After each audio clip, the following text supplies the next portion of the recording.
Bienvenidos, bienvenidas, bienvenides otra vez al Replicante Eléctrico. El tema de hoy va a ser no una review, sino una perspectiva de un libro que terminé de leer hace como un día y medio, que se llama El monstruo que os habla, de Paul Preciado.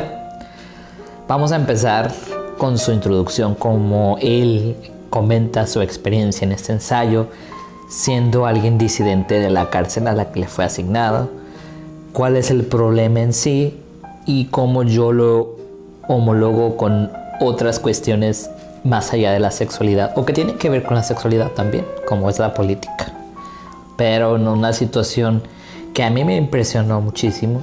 La verdad es que yo no me daba cuenta, pero pues que sí existe. Bueno, más bien sí sabía que existía, pero no a ese nivel. Bien, vamos a empezar primero con su vida, cómo él fue la transición y cómo él decidió construirse su propia cárcel, que es el hombre trans no binario. Él empieza a contar su historia, que cuando era joven, allá por los 70s, 80s, se encontró con el libro de Monique Wittin y empezó, y cómo el señor de los libros la veía feo, tenía cierta literatura disidente y empezaba a leer y empezaba a informarse más, y fue haciendo su recorrido por todas las universidades y fue buscando, ¿no?, esa información de la disidencia sexual, como hacer con ese recuento histórico de quién era el líder, o más bien no el líder, sino el cuerpo por excelencia, que eran los hombres heterosexuales, ¿no?, blancos heterosexuales, y bueno, hace una descripción étnica. Y de ahí empezó a partir, pues, que el psicoanálisis tenía mucho que ver, porque ese ensayo era para una ponencia de psicoanalistas, porque se supone que era un coloquio para mujeres o algo así, y a él pues lo consideraban una mujer, pues por el cuerpo femenino en el que había nacido, por eso lo invitaron y bla. Aunque él mismo dice en su introducción que tuvo que reducir ese ensayo porque pues era bastante largo, y por eso lo publicó en un cuaderno, ¿no? Así dice el cuaderno. Entonces él va relatando eso hasta que llega al punto que llegan al psicoanálisis, cuando Freud empieza a decir que lo del complejo de Edipo, que las mujeres eran personas o seres que envidiaban al pene, o a los homosexuales empezarles a decir desviados sexuales, y así, ¿no? Y de ahí se pasa a Lacan, que los transexuales eran personas desquiciadas, porque aunque se mutilaran, aunque se quitaran el genital de lo real, el simbólico siempre los iba a perseguir, es decir, nunca iban a dejar de ser hombres o mujeres según fueran en la transición. Otro de los detalles que toca es la diversidad de cuerpos de las personas intersexuales. De hecho, habló de un experimento que se hizo con diferentes hombres, donde hubo diferentes formas de testículo. Es decir, que no todos los testículos eran iguales, o sea, habiendo una multiplicidad en los cuerpos.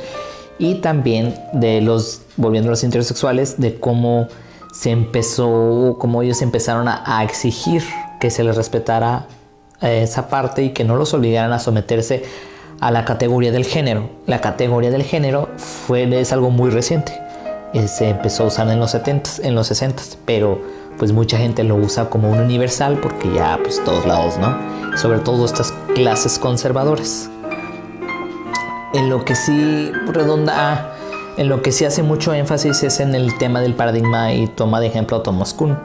Dice que el paradigma, cuando hay un paradigma, una estructura nueva en una teoría científica, pues se quiere de alguna manera preservar lo viejo, ¿no?, lo que ya es antiguo, y de alguna manera lo quieren redignificar o algo así, lo menciona en su texto, y lo equipara a las epistemologías conservadoras que están surgiendo últimamente. Es como decimos en México, las patadas de ahogado, pero ya es lo último, pues, para poder darle paso a una nueva epistemología, a lo que él invita, pues, a deshacerse de estos conceptos freudianos de Freud, bueno, sí, freudianos se dice, y lacanianos, para dar paso a la epistemología de la diversidad sexual, a la epistemología de la diferencia, de reconocer la multiplicidad de cuerpos, de las diferencias sexuales, las orientaciones y demás. Entonces, para poder hacer un mundo mejor o tomar responsabilidad, porque no es desde la indiferencia, como él lo plantea en su libro, O sea, de decir, bueno, esto es blanco y negro y se acabó, ya lo demás no me importa, como lo estructura el psicoanálisis, de bueno, malo, normal y anormal. Que esas categorías también, heterosexual o homosexual, son del siglo XVII. Se empezaron a hacer para hacer distinción de los sodomitas y así, ¿no? Ahora, ¿por qué yo lo traslado más allá del tema de Paul Preciado de la sexualidad a la política? Hoy en la mañana vi un reportaje muy interesante que puedo homologar. Yo sé que no tienen que ver mucho, pero ya que lo escuchen me van a comprender por qué. Lo vi en la mañana sobre los diferentes tipos de latinos que hay en Estados Unidos, ¿no? Los latinos cultos con dinero que viven en el sur de Miami y los latinos que vienen de sectores más empobrecidos que van a California. Principalmente estos latinos vienen de México, Honduras, El Salvador, a diferencia de los latinos cultos de Florida, de Venezuela y de Cuba. Recordemos que en esos países, bueno, en Cuba, pues la educación es gratuita y muchos son doctores y algunos sí tienen dinero. Entonces es como en China, ¿no? Que la gente rica viene para acá, pero bueno, estamos en la comparación con los latinos. Hay una fracción de los latinos que es muy conservadora y no quiere perder lo que ya ganó en ese país, y dice que ellos adoptaron estas visiones occidentales porque para ellos Occidente es Estados Unidos.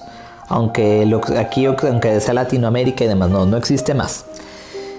Que ellos no quieren perder ese estilo de vida porque ya vienen un socialismo y demás.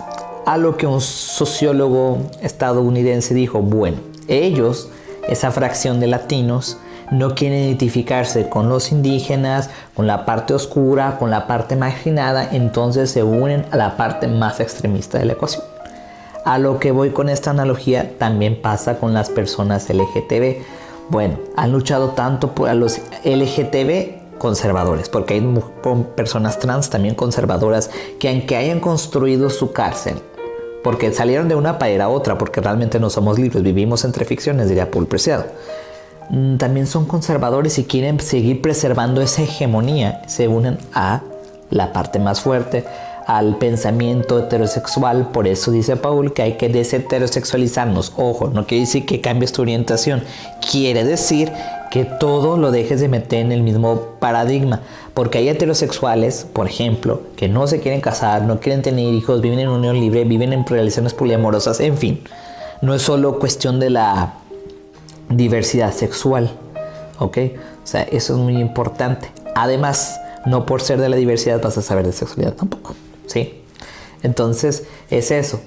A lo que Paul quiere llegar con todo su ensayo, por cierto, es muy rimbombante. Señores psicoanalistas, también hace una analogía con Kafka, ¿no? Con Pedro el Rojo. En uno es que fue un, pues sí, no sé cómo llamarlo para no hacerlo de, pues sí, un chimpancé que se hizo humano.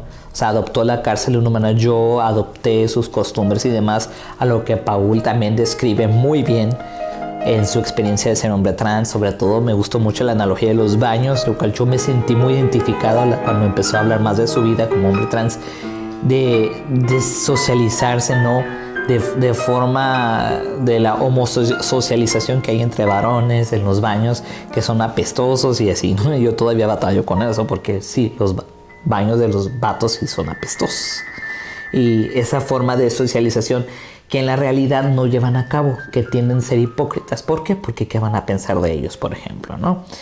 Esa cárcel adoptada por Paul, le ha dado la oportunidad de ver eso, al igual que a mí. Entonces, a lo que va con todo su ensayo para finalizar este video y no sea más largo.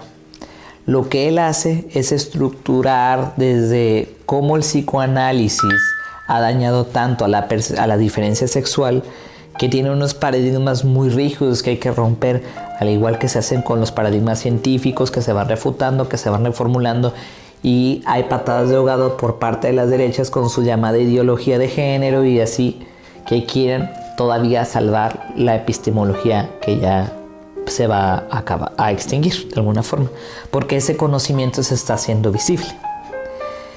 Y pues nada, eso era básicamente el resumen del monstruo que os habla.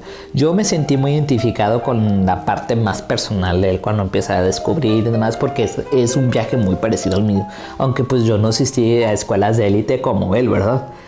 pero sí lo remarca mucho como vivió esa zozobra de esconderse de ese tipo de literatura, al igual que yo. Por eso yo no me enteré de todo esto por páginas de internet o por videos de YouTube, no, yo por la literatura, todavía un poquito a la antigüita, así como él, no tanto, pero un poquito.